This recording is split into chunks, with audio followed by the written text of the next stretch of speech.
Je kar luštno tule ob naključnem jezeru sredi Nemčije. Človek kar pozabi, da je prišel delati, ne? Ja. Japonci so me povabili v Düsseldorf, v 7. največje mesto v Nemčiji, ne zato, da si ogledam znamenitosti in da pozdravim vseh 620 tisoč prebivalcev, niti ne zaradi sejma ali pa mode, po kateri so znani. Pri modi lahko recimo potegnem kakšno vzporednico, ker so Japonci sem pripeljali svoj nov SUV CX-60, ki sledi najnovejšim modnim trendom. No, vsaj tistim, ki so jih zapovedali oblikovalci, ki so nadgradili oblikovni jezik kodo. In Japonci pravijo, da bomo pri CX-60 vsi že nadaleč videli, da so ga zasnovali samo na Japonskem.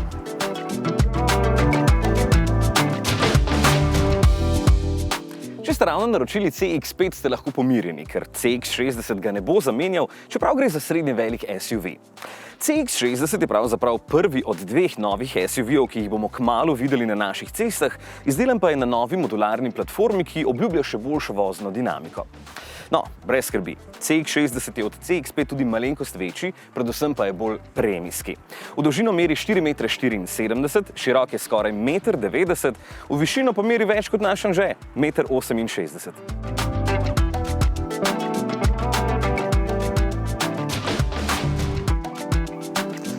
Ja.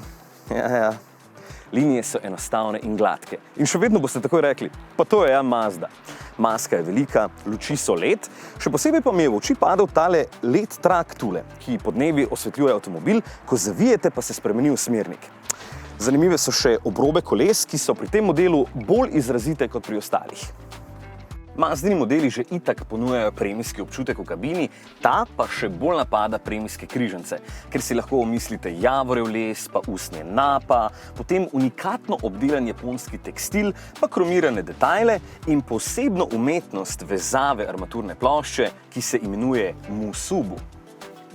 Armaturna plošča je večplastna in mi je zato všeč, k sreči pa tule lahko še vedno najdem navadne klasične gumbe za upravljanje s prezračevanjem. 12,3-palčni zaslon za multimedijo je super, sistem tudi, ker je malo bolj črn, kar mi je všeč in hitro odziven. Pred voznikom pa so prvič tudi digitalni merilniki na 12,3-palčnem zaslonu. Prvič v katerikoli Mazdi.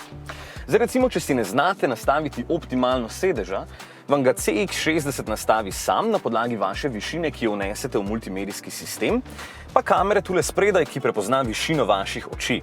No, kamera prepozna tudi različne obraze, kar pomeni, da bo mami imela čist drugačne nastavitve avta, kot pa ati. Fino, ne? Prostora je malenkost več kot od CX-5.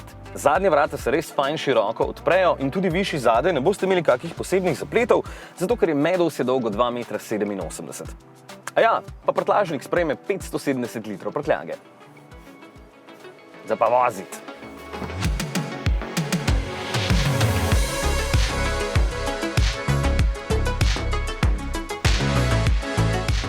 CX-60 je prva Mazda s priključno hibridnim pogonom. Ja, smo ga kar dolgo čakali.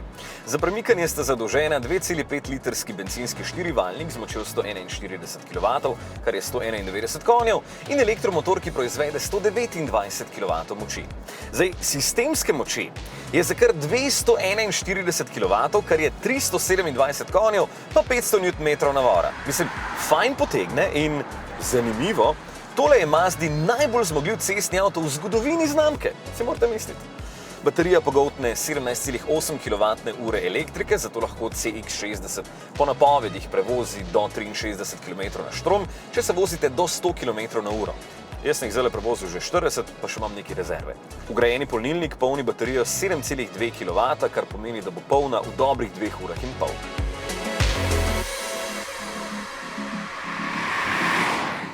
Kaj sem najprej opazil? Da je kabina odlično zvočno izolirana in da je vožnja udobna, bi pa lahko bil preklop med elektriko in bencinom malo bolj gladek. Ja, bojo že porihtali. Pa zanimivo je, da ima CX-60 zadnje zavorne diske na notranji strani kolesa, da je manj nagibanja med ovinki. Pa še kar nekaj drugih tehnologij za boljšo vodljivost so prenesli kar iz MX-5. In menjalnik je nov, zdaj ima 8 prestav.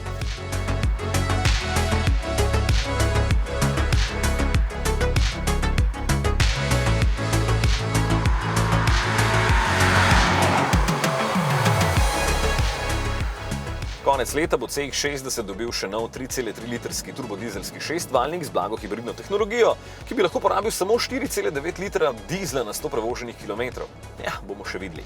No, drugo leto pa pol pride nov 3-litrski bencinski šestvaljnik, tudi kot blagi hibrid. Pri obeh bo na voljo pogon tudi samo na zadnji kolesi, zato bo tak avto seveda cenejši od tega priključnega hibrida, ki stane najmanj 52.290 evrov in ga pri nas že lahko naročite. A je dober? Ja, seveda je, ker ima cel kup dodatne opreme, pa še potiho se lahko po noči prebežno. Pasti to.